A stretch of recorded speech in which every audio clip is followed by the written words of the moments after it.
Olá, sejam todos bem-vindos a mais um Clube do Eco. Hoje nós vamos falar sobre alterações congênitas da válvula mitral. Meu nome é Bárbara Guimarães Avelar, sou Fellow em Ecocardiografia Pediátrica Básica e essa apresentação faz parte do programa de Fellowship em Ecocardiografia da Cardioped Brasil, Centro do Coração da Criança. O nosso livro base é o Talgueva e essa aula se encontra no capítulo 15 para posterior revisão. Vamos primeiro comentar o que é uma válvula normal, para conseguirmos compreender melhor as alterações congênitas que podem advir dessa válvula.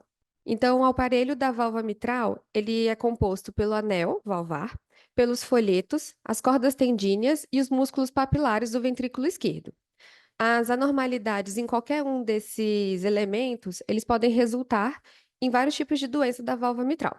O anel, ele é dividido em componentes anterior e posterior. O anel mitral anterior, ele tem continuidade com o anel aórtico através de uma região que se denomina cortina aortomitral, e ela se estende entre os trígonos fibrosos esquerdo e direito. Essa região ela é bem suportada e menos propensa à distorção e remodelação quando a gente compara com o anel mitral posterior. O formato anular, ele é comparado a uma paraboloide, uma parábola em hiperbólica, ou seja, uma cela, que é essa imagem aqui na parte de baixo do slide, com o aspecto mais superior do anel localizado anteriormente e o aspecto mais inferior, ele fica lateral nas comissuras. Isso demonstra que essa morfologia ela reduz o estresse nos folhetos mitrais durante a sístole e tem implicações para o design de anéis de anuloplastias. Aqui, do lado direito do slide, um diagrama, uma figura de modelo in vitro com anel em plano, com os folhetos que se curvam para baixo em direção à zona de coaptação. Então, saber esse formato parabólico, esse formato em cela, e saber então que os folhetos eles se conectam, a coaptação deles é central, e também nesse formato angulado. Isso reduz então a carga principalmente durante a sístole ventricular, já que o ventrículo esquerdo costuma ser o ventrículo sistêmico, trabalha com grandes pressões. Existem então os dois folhetos que a gente comentou, o anterior e o posterior. O folheto anterior, ele tem o formato de vela, que aqui é representado pela letra A, e se fixa a cerca de 1/3 da porção anteromedial do anel da válvula mitral. O folheto posterior, que se representa aqui pela letra P, tem o formato em C. Ele se articula nos 2/3 posterolaterais restantes do anel da válvula. Cada folheto ele ainda é classificado em três, que se chama vieiras, que são as zonas 1, 2 e 3. A vieira 1, ela se localiza lateralmente e os números eles ascendem de forma medial. Normalmente, as bordas dos folhetos eles vão convergir durante a sístole ventricular ao longo de uma zona de coaptação, que é aquela que eu mostrei que é um pouco mais angulada, nas pontas desses folhetos. As cordas tendíneas elas se inserem ao longo da zona coapta e nos músculos papilares do ventrículo esquerdo, e existem dois músculos papilares principais, o músculo papilar anterolateral e o posteromedial, que fornecem fixações na metade anterolateral e posteromedial de ambos os folhetos, respectivamente. Então, aqui, então, nessa também figura, ele mostra como é essa divisão lateromedial das porções da válvula mitral e dos folhetos anterior e posterior. Isso é muito importante quando a gente vai identificar alterações e principalmente para plastias. E quando a gente fala do ecocardiograma, então, a formação da imagem da válvula mitral ele é um processo detalhado, ele vai necessitar de varreduras lentas da anatomia cardíaca e de múltiplas janelas acústicas. Os elementos chaves para avaliação da válvula, como principais, vão ser a avaliação da morfologia e da função do aparelho da válvula mitral, que incluem a integridade das estruturas de suporte das cordas tendíneas e dos folhetos, o comprimento dessas cordas, onde elas se fixam e o músculo papilar, a localização e o número deles, definir cuidadosamente o plano anular, identificação de prolapsos, de se esse prolapso existir, onde ele na, na divisão dos folhetos, né, como a gente comentou, A, P, 1, 2 e 3, se a gente consegue identificar onde esse prolapso está, onde a fenda da válvula também ela está se mostrando, se há straddling da válvula ou não, e se houver, qual vai ser o maior e qual é o menor. Identificação de lesões conotruncais e ele chama de canal atroventricular associados, A viabilidade de reparo biventricular pela visualização do caminho do ventrículo esquerdo em relação à via de saída, já que isso pode se relacionar tanto com fenda isolada ou quanto os anexos do straddling das cordas tendíneas e dos músculos papilares. Avaliarmos também os jatos de regurgitação da válvula, os orifícios de regurgitação, o grau, ainda mais usando o Color Doppler, mapear os fluxos, a largura do jato, a vena contracta. A gente pode usar também como as funções de onda contínua e as ondas pulsadas, os orifícios de fluxo da válvula mitral, o seu tamanho, tanto em 4 câmaras quanto em 2 câmaras, a função do ventrículo esquerdo e, como eu comentei, tanto da via de saída, e se algo também se projeta e obstrui o fluxo de uma forma geral, na função cardíaca. Então, agora a gente vai começar a falar em relação a cada doença congênita da válvula mitral e depois a gente vai fazer uma análise global da válvula. Falando então primeiro do prolapso valvar, ele vai ocorrer quando a borda do folheto ele desliza além da zona de coaptação. A gente vai ter uma figura para entender. Então, durante o ciclo cardíaco, o movimento anular, ele depende da contração das estruturas musculares adjacentes e ele é triplamente translacional, que é em direção e longe ao ápice cardíaco, circunferencial e ele também é dobrável através do eixo da intercomissura da válvula. Então, a gente tem 3 movimentos que ocorrem ao mesmo tempo. O formato não plano da válvula, ele particularmente importante, como a gente tem dito desde o começo da aula. E o prolapso, ele geralmente vai resultar do excesso de tecido do folheto, então uma redundância, na, devido à proliferação mixomatosa da esponja e do alongamento do aparelho cordal. Essas anormalidades, elas levam a prolapso significativo ou não, de uma parte do folheto, ou então de todo o folheto, que resulta em uma falha na coaptação e numa regurgitação mitral. Raramente a gente vai ter ruptura cordal, de acordo com a nossa referência. A nomenclatura do segmento do folheto, ele fornece consistência quando a gente vai descrever a localização dos segmentos prolapsados isolados, e numa grande série cirúrgica que o livro aponta, o folheto mais comum dele se prolapsar foi o folheto posterior, que foi mais de 50% dos pacientes analisados com prolapso de válvula, e ele segue depois de ambos os folhetos. Então, o menos comum de acontecer é o prolapso isolado do folheto anterior. Na forma mais sutil, o prolapso ele pode ser erroneamente despercebido ou até mesmo a gente diagnostica de forma errada quando ele não está presente. Isso se deve principalmente à falha de considerar que a anatomia do anel ele não é plano, como a gente viu. Os folhetos da válvula mitral, eles vão se mover, então, além do nível anular, em vista do padrão, quando a gente coloca em 4 câmaras, onde a borda anular, ele se estende mais inferiormente, então, mais próximo do ápice do ventrículo esquerdo, e isso sim pode se confundir com prolapso. Então, a gente pode e deve diagnosticar a partir da vista em eixo longo, no parasternal eixo longo, como essa figura da esquerda. Aqui, deixa eu... Então, aqui, comentando dessas duas imagens. Esse parasternal eixo longo aqui. A gente vê, então, durante a sístole, o prolapso leve da válvula mitral, que tem o deslocamento, então, dos folhetos tanto anterior quanto posterior, além do nível do anel valvar. Mais para frente a gente vai ter essa figura em forma de vídeo. Então a gente compreende melhor que, além do anel, quando a gente mede, os folhetos, quando eles se fecham durante a sístole, eles se prolapsam para além desse plano anular.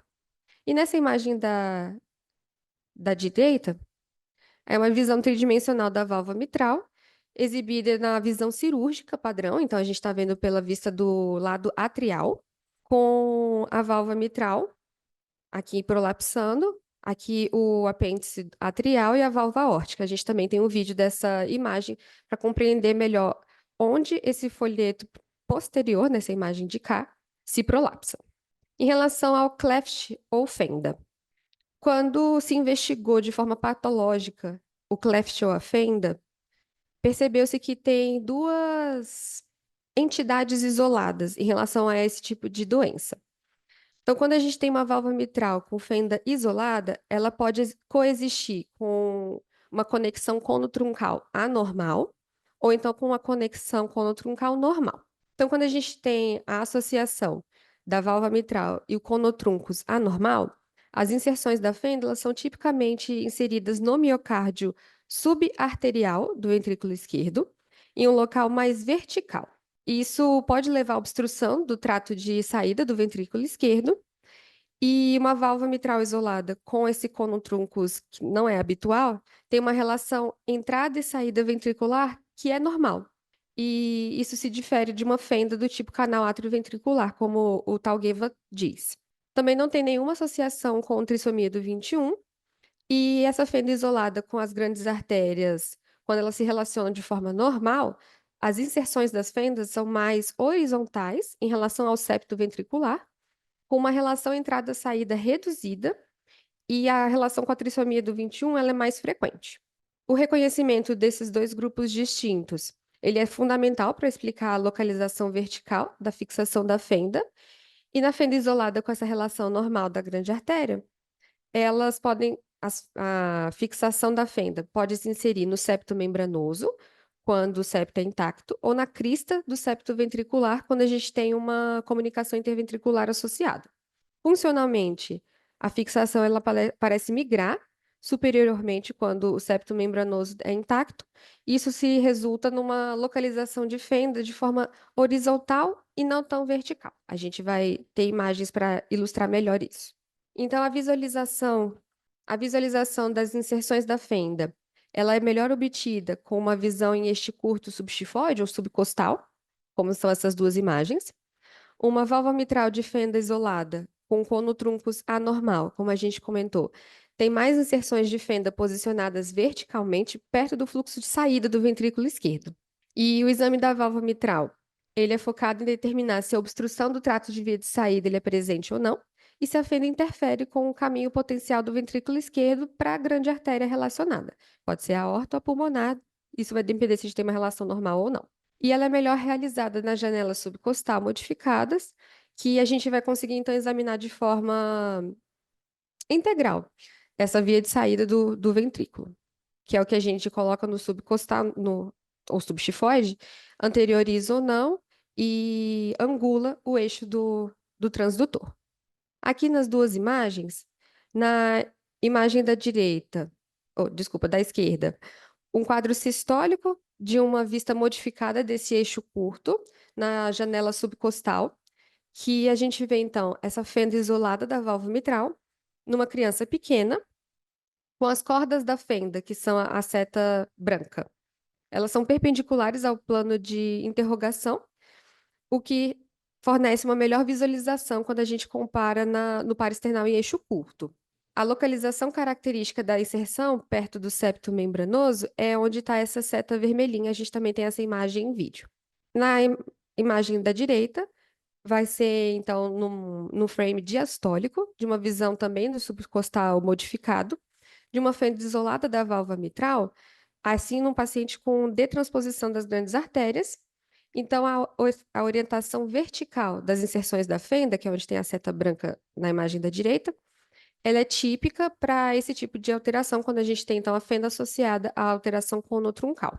Aqui, no caso, ou transposição das grandes artérias ou dupla via de saída do ventrículo direito.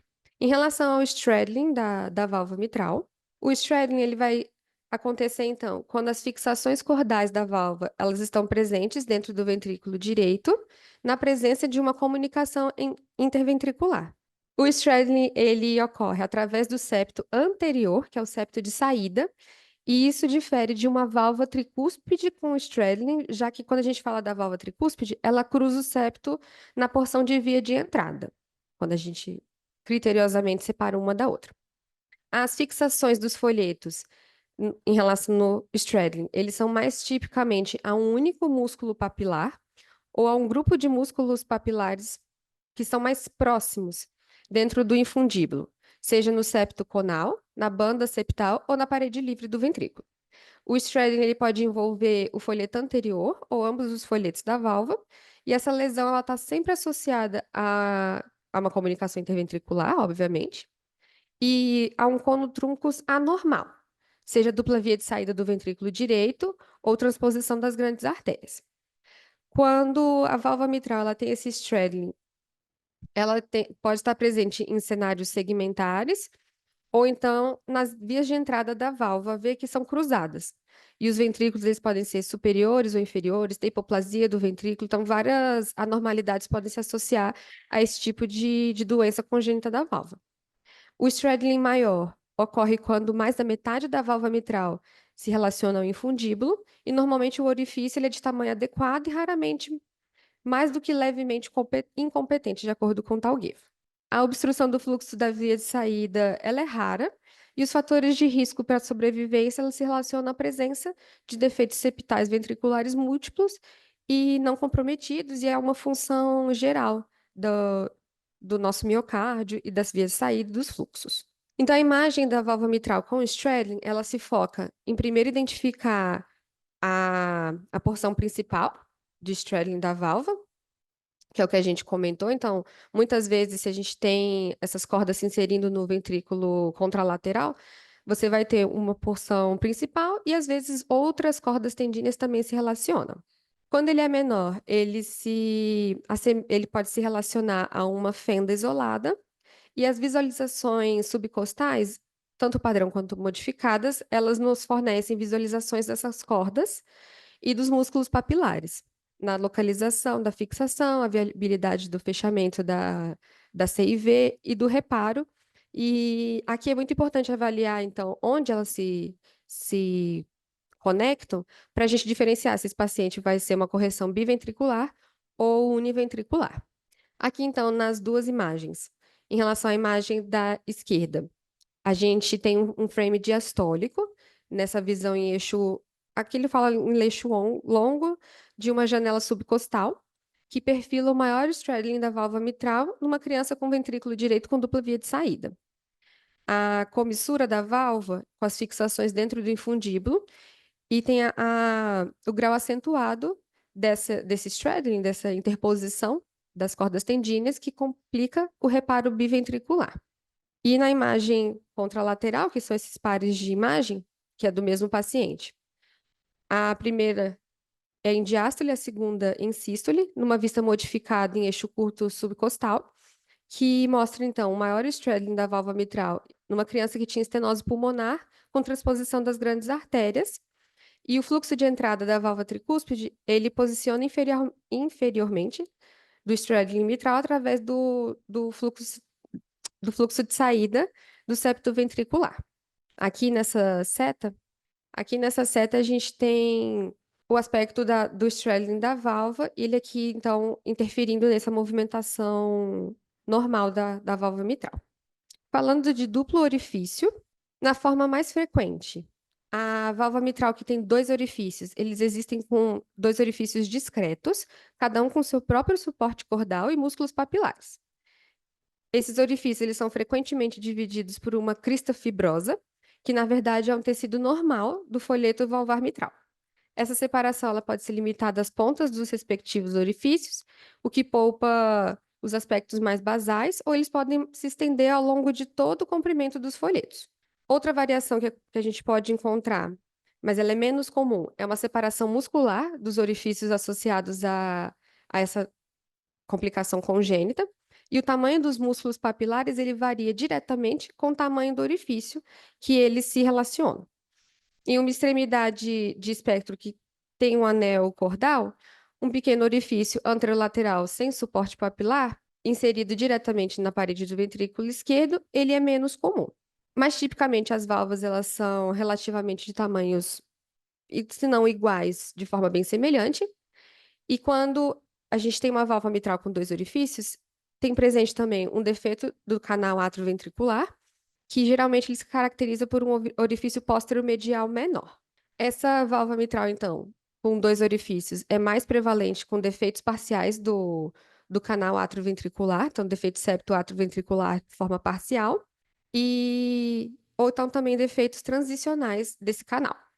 Os orifícios, eles são melhor visualizados numa vista apical, quando a gente gira o transdutor no sentido anti-horário, para obter imagens de cada orifício no seu plano de eixo longo.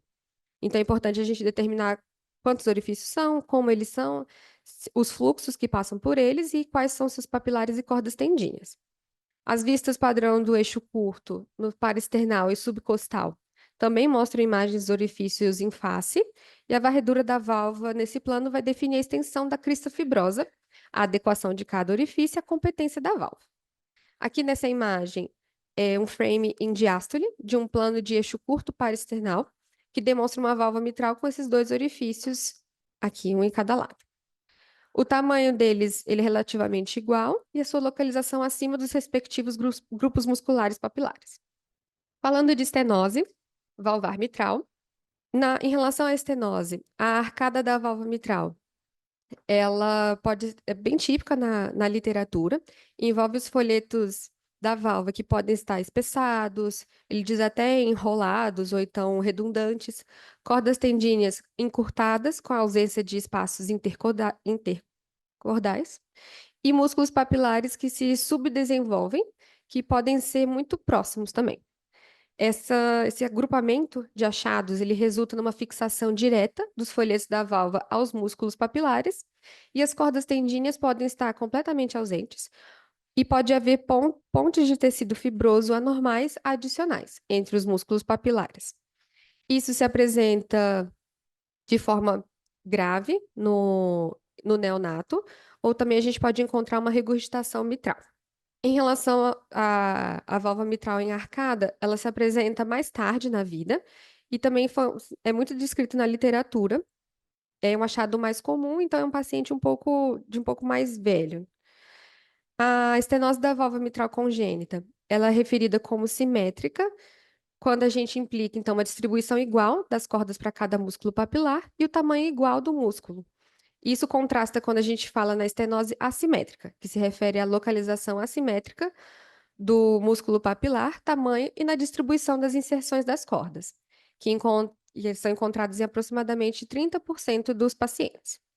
Quando a gente fala então da forma assimétrica, é um espectro da válvula mitral em paraquedas, com uma forma extrema, que a válvula, quando ela é realmente o paraquedas verdadeiro, todas as suas cordas elas vão se inserir em um único músculo papilar. O mais típico é ser o póstero-medial. A estenose congênita, ela se associa a outras lesões obstrutivas do lado esquerdo. Então, a gente pode ter estenose de veia pulmonar, estenose aórtica, supravalvar e valvar, a válvula em paraquedas, um anel mitral supravalvar, membrana subaórtica e coarctação de aorta. E isso tudo pode se relacionar também à síndrome de Shone. Elas são, o anel mitral, ele é supravalvar, ele é um subtipo importante de estenose mitral e ele se caracteriza por um crescimento do tecido membranoso do lado atrial esquerdo, dos folhetos mitrais, e isso pode resultar em graus variáveis de estenose. Existem dois tipos desse anel mitral. O intramitral mais comum, ele é uma membrana fina que se adere à superfície atrial dos folhetos da válvula e ele se relaciona de forma mais importante à síndrome de Shone. E o anel supramitral é uma membrana semelhante a ele diz como se fosse uma prateleira, no anel mitral ou logo acima dele, que é uma forma menos comum de anel e normalmente se relaciona ao aparelho subvalvar normal. O anel mitral congênito com estenose, ele pode ser progressiva a sua lesão e ele é tratado cirurgicamente de forma ideal. Então, quando a gente tem um anel mitral supravalvar, que foi uma dessas formas de estenose que a gente comentou, ela é uma lesão desafiadora para a gente fazer a imagem, e requer um alto índice de suspeição e diligência por parte de quem está fazendo o exame. Então, para a gente suspeitar dessa lesão, no cenário quando a gente tem uma estenose mitral congênita, a gente vê então já a alteração do color antes do plano valvar, e a gente vê então um refluxo importante, um aliase importante abaixo do plano, e os graus de pressão através do anel também são alterados. Aqui, então, nessa imagem, a gente tem um quadro diastólico, uma janela apical 4 câmaras, que demonstra a estenose mitral congênita e um anel mitral supravalvar. O músculo papilar, ele é proeminente, e ele se estende mais em direção ao anel do que um aparelho normal. As cordas, elas são encurtadas e elas acompanham a hipoplasia do anel.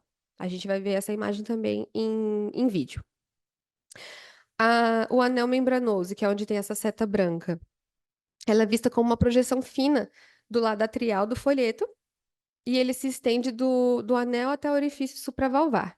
Então, essa seta, tanto na sem color quanto com o color presente.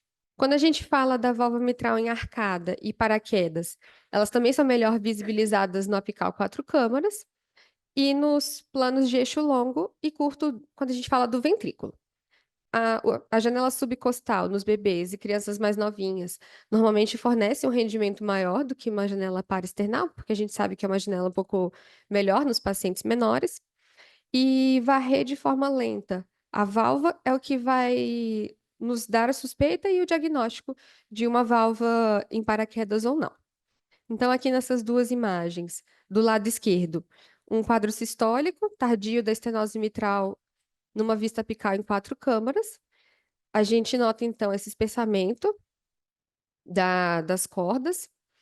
E do lado direito, já em quadro diastólico, a gente tem, então, as pontas dos folhetos, eles são redundantes, enrolados, espessados, e o tamanho reduzido do orifício da cúpula do aspecto médio do folheto anterior.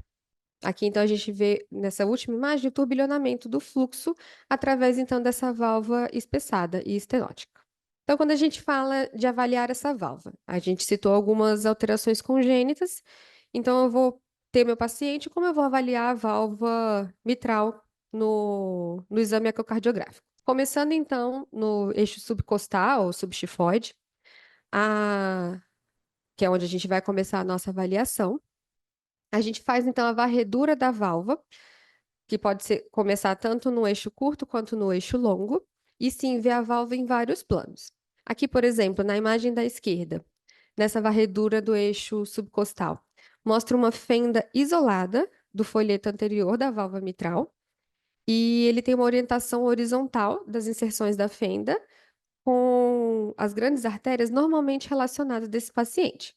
Então, aqui, o ventrículo direito, a gente se relaciona com a artéria pulmonar, o ventrículo esquerdo com a artéria aorta, e a gente vê, então, uma fenda bem nessa porção da válvula mitral.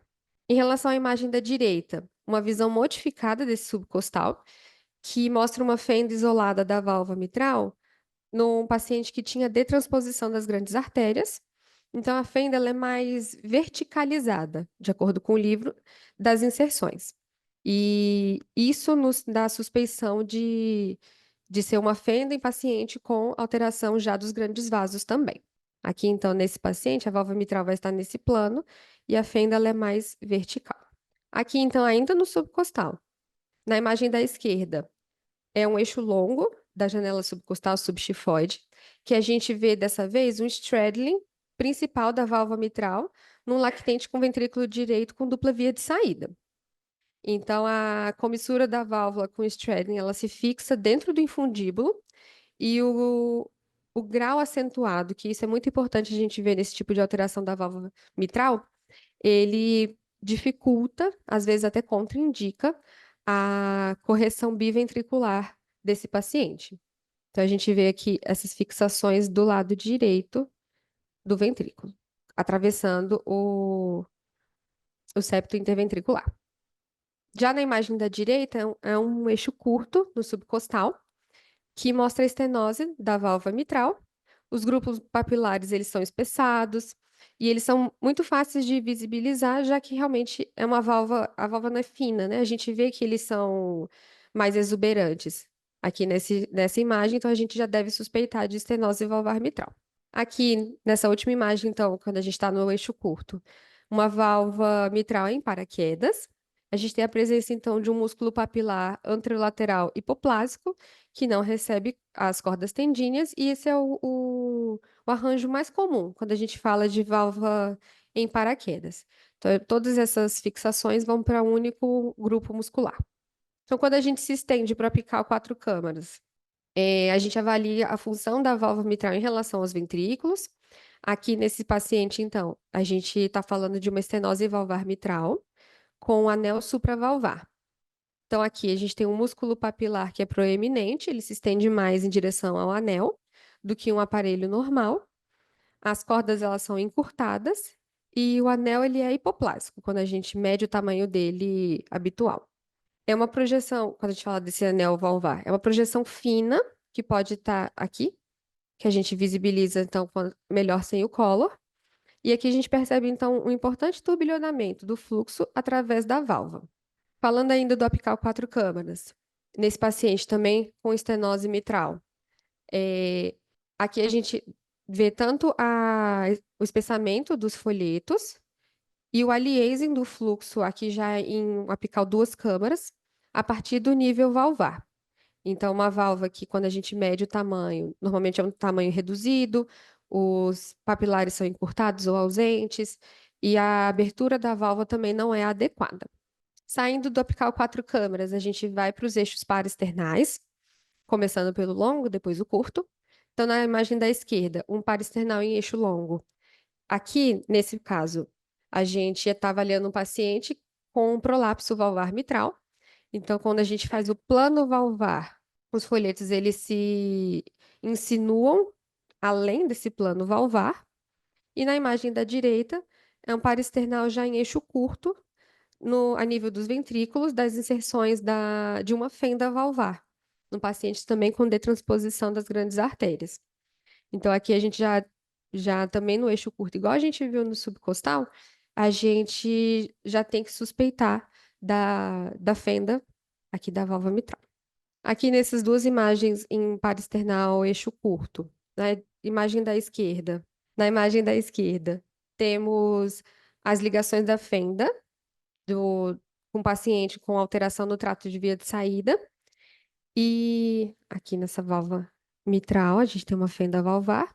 E nessa última imagem da direita é aquele paciente com dois orifícios valvares mitrais. Então, aqui a gente tem o primeiro orifício, o segundo, e é importante, como a gente comentou, ver o fluxo através desses orifícios. Essa é a referência do livro. Muito obrigada.